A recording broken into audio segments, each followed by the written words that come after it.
Atomic.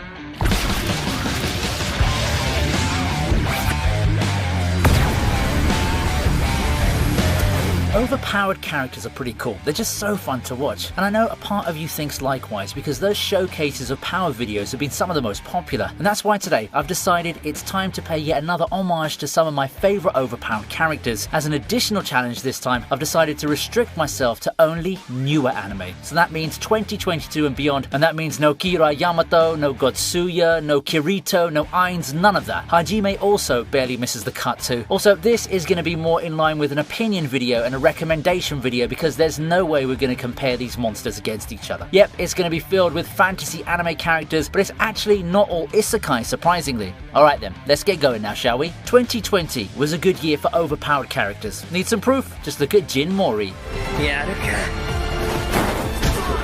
2020 was one eventful year, and we got no shortage of overpowered characters. New seasons of Mahoka and SAO aired, and we got a third guy joining those cool kids on the block. Meanwhile, we also got the god of high school, fighting craziness in the form of an over-the-top tournament arc.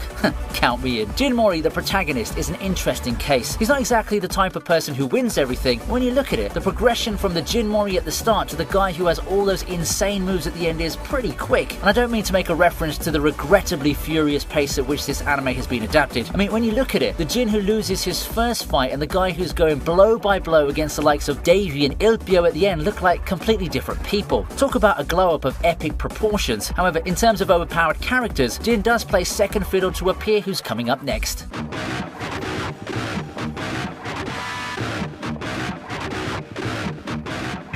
So among the three big webtoon adaptations of 2020, Noblesse probably got the least traction of all of them. It's quite a surprise actually, considering it's such a popular title. But then again, it's pretty hard to follow both Tower of God and God of High School, so it seems that not as many people got to enjoy seeing how overpowered Rai really was. Well, there's a reason why he's called the Noblesse. It's a title reserved for the strongest amongst the noble vampires. You only have to look at the wiki entry and look at how much he can do. He's pretty much a noble on steroids in terms of power, and he's got a couple of chances to prove his worth in the series. For me, one of the most notable moments was the one fight against the clan leaders in the show's finale, a moment I enjoyed enough to include in one of my Power Showcase videos. In the end though, I felt that having Rai on the list is only preparing everyone for the next entry, a suspiciously similar character, but this time from Japanese media.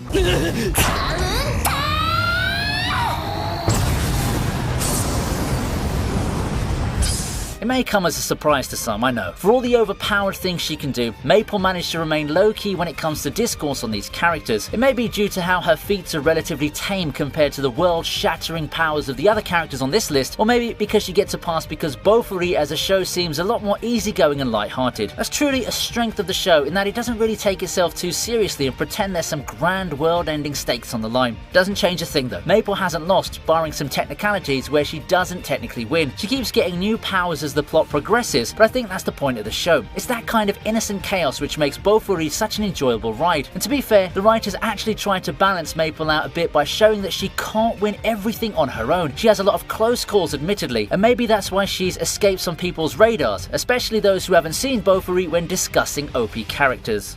Kanpai! Kanpai! Why not continue with another girl now? I give to you Azusa. すべてを凍てつかせよ!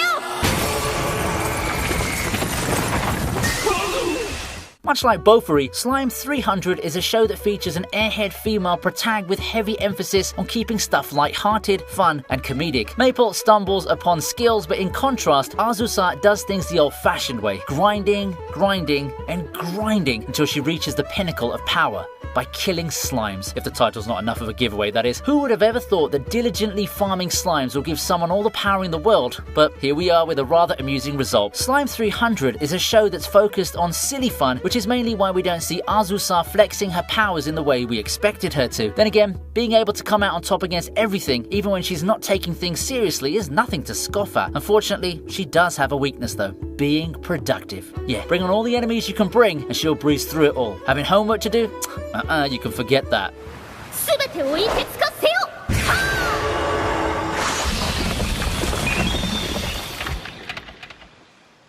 Gachi だった. We'll keep the scale low for the next entry, Lou.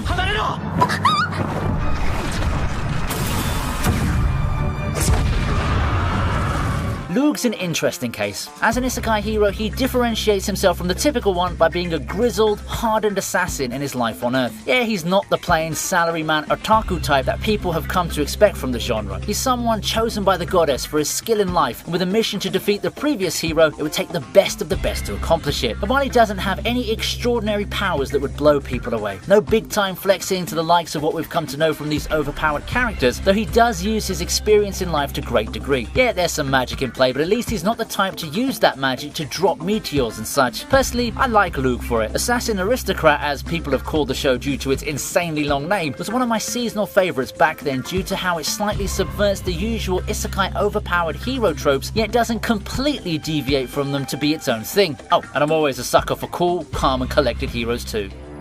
ただ死ね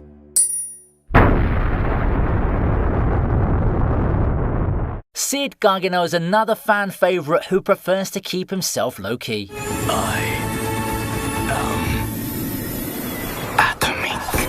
Keeping himself low-key and manipulating the world behind the scenes has been Sid's entire gimmick. It's his desire realised in this fantasy world of his, but that doesn't mean that he can't throw it down if he has to. In fact, Eminence in Shadow wastes no time in showing us how powerful he is, and he really does carry a cool flair to come along with it. From his get-up to his feats, Sid is a lot of teenage boys' dream character. Edgy, cool, and just someone for teens to admire. When he gets put in a fantasy world, forget about it. Insanely good fighting skills, the uncanny ability to be above everything and take everything in his stride, and in case anyone forgets, the guy is literally atomic, taking nukes to another level, and is nothing short of insane. Eminence in Shadow is a fun watch. I admit it's probably not for everyone, but if you do fall in its target demographic, which I do, it's one of the most entertaining shows to watch in the season. Atomic.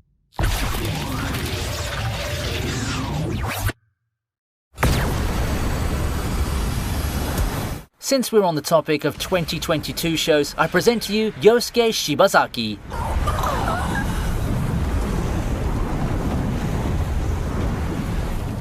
Writing this part makes me a little sad for Isekai Oji-san again. It's probably one of the more unfortunate anime out there ever since the big delay wave of 2022. It just can't seem to get a break, getting delays left and right, which is a crying shame, you know, because its protagonist is one of the most fun things to come out of 2022. And as I said about Assassin Aristocrat, Isekai Oji-san also gives the isekai genre a unique twist by having Yosuke exhibit his powers in the real world, and it's wild. Yeah, a lot of the show's presented in recap form, seeing as the premise is about a guy who finished his adventures in another world. From flashbacks, we've seen crazy stuff like him taking down entire enemy hordes in one blow, or the insane magic that he can do. But to see powers like that being done in real life, flying around, freezing people and all of that, it's all good stuff. Isekai Oji-san has been a sleeper hit for me, and its success, in my opinion, is largely due to the premise and how the story just decides to roll with the craziness.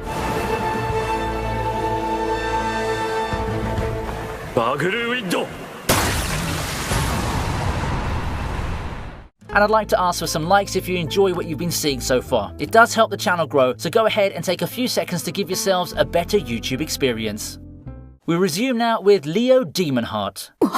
元勇者レオ・デモンハート魔王軍の採用面接を受けに来た Leo Demonheart doesn't need to add to his credentials. From the get-go, he's known as the one who single-handedly defeated the entire Demon Lord army. However, he's since gone rather quiet and low-key. Maybe it's because of how he was betrayed by the same people he protected. Those same people he sought to save from the demons were the ones who banished him, and I'd have to say that the humans blew it with him. However, if there's any doubt if the former hero who soloed an entire army is still inside the new Leo, you just have to look at the fight against the 4 generals. It's simply a scene where Leo showcases how superior he was to all of them combined, but he's also not just really good at combat. I mean, leading to that point, he was pretty much the demon army's everyman. You gotta be strong in other areas too, and Leo's one of the more rounded individuals here. I'm Quitting Heroing does end with an interesting twist for its last few episodes, so you might want to check that show out. Great plot, and you get to see Leo in action.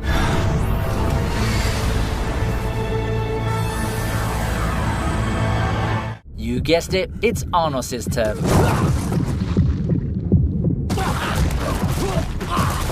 Ah, Arnos, the poster child for Dengeki's successor to the overpowered hero throne. There's a reason there's so much promotional material pairing him with Kirito and Tatsuya. However, honest opinion is that he blows the two out of the water. Seriously, what can Arnos not do? The Demon Lord woke up from his slumber, much like Rai, but sees a world that's gone way beneath his level. So, What does he do? Enter school and waste no time flexing his powers on some poor saps. Imagine being able to destroy people without a touch, only to revive and do so again. And then there's the duel against Misha and her super castle that really stood zero chance. The whole series is simply Arnos flexing his power and everyone being amazed by it, and I love that. It's to the level of parody like One Punch Man, and if you want to see a cool protagonist wreck face and do it in such over-the-top ways, then Misfit of Demon King Academy could be the show for you. It does have a rather engaging plot hidden underneath all of the amazing feats, so that's a great bonus for those looking for a show to watch that's in the same vein as Mahoka.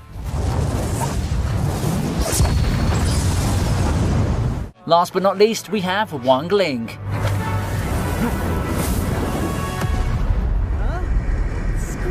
For all of Arnos' brokenness, I think he's right on par with Wang Ling. Wang Ling comes from a Chinese anime, Daily Life of the Immortal King, and if you've got any passing familiarity with those Chinese light novels and the cultivation genre, then you already know what you're in for. Wang Ling may appear to be just an ordinary boy who wanted to be left alone. I mean, after going through realm after realm and stockpiling power, it's about time he gets a break, isn't it? Yeah, this is a guy who got so tired of growing stronger. Too bad only he really knows or comprehends that, as he can't seem to stay out of trouble and challenges continue to come knocking on his door. In the anime, Wang Ling has some great showings that, in my opinion, don't even do justice to what he's really capable of. What the anime has shown so far is just a glimpse, and there's still a lot more there in store. Pretty much the staple overpowered protagonist in Chinese web novels, and if you decide to take a dive into the genre, it's about time you know what to expect. The title's no fake out. He truly is the Immortal King and one who deserves all the respect and reverence in the world.